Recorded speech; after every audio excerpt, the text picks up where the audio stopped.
جس طرح کہ آپ نے حضرت امام ترمذی اور امام بخاری رحمۃ اللہ تعالی علیہ مجمعین کے بارے میں بات کی، یقیناً ان کا تعلق استاد اور شاگرد کا ہے۔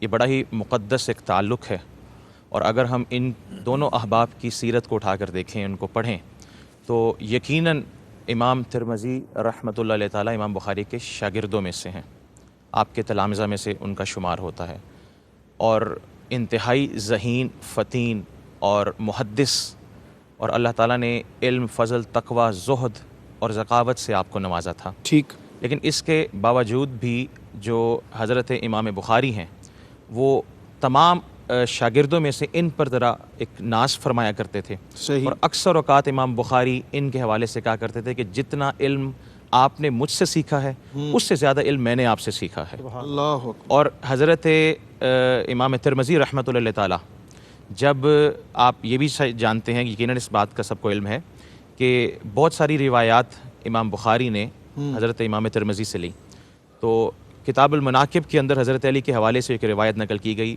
اس پر امام بخاری نے جب اس کو نقل کیا، اور اس پر امام ترمذی نے فرمایا کہ یہ روایت مجھ سے میرے استاد نے سنی ہے۔ تو اس حوالے سے دراصل تحریص اس طرف دلوانی ہے، توجہ اس طرف دلوانی ہے کہ استاد کا منصب بڑا عظیم ہوتا ہے۔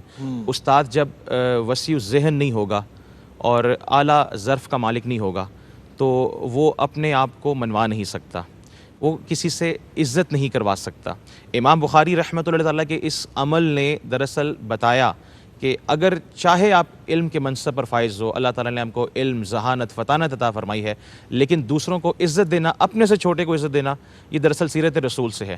نبی صلی اللہ علیہ وآلہ وسلم کی ایک روایت میں عرض کروں کہ حضور صلی اللہ علیہ وآلہ وسلم کی بارگاہ اقدس میں حضرت جریر بن عبداللہ تشریف لائے، اور انہوں نے اسلام فتح مکہ کے بعد قبول کیا تھا۔ ٹھیک۔ نبی علیہ السلام نے ان کو دیکھا، وہ پیچھے بیٹھ گئے، جگہ نہیں تھی آگے، تو حضور صلی اللہ علیہ وسلم نے اپنی چادر ان کی طرف پھینکی، تو انہوں نے حضور کی چادر پکڑی۔ نبی علیہ السلام نے فرمایا کہ آپ میری چادر لے لو، اس کو بچھا کر بیٹھ جاؤ۔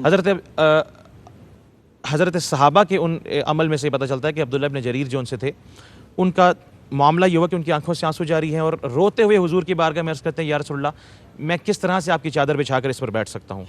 تو نبی صلی اللہ علیہ وسلم نے اپنے ارد گرد اصحاب سے مخاطب ہو کر فرمایا کہ جب تمہارے درمیان کوئی عزت والا آ جائے کرے تو اس کی تکریم کیا کرو، اس کو احترام دیا کرو۔ تو میں سمجھتا ہوں کہ ہمارے اسلاف نے حضور کی سیرت سے ہی یہ طریقہ سیکھا تھا کہ اپنے سے چھوٹے کو بھی عزت دینا اور اپنے سے بڑے کا بھی احترام کرنا۔ تو شریعت ہمیں یہی سکھاتی ہے۔ اساتذہ اور شاگرد کا تعلق بڑا ایک مقدس تعلق ہوتا ہے، اور اس میں دونوں کو ایک دوسرے کو عزت دینے میں ہی ایک عظمت ہے، اور عزت اسی میں ہے۔ بالکل ٹھیک۔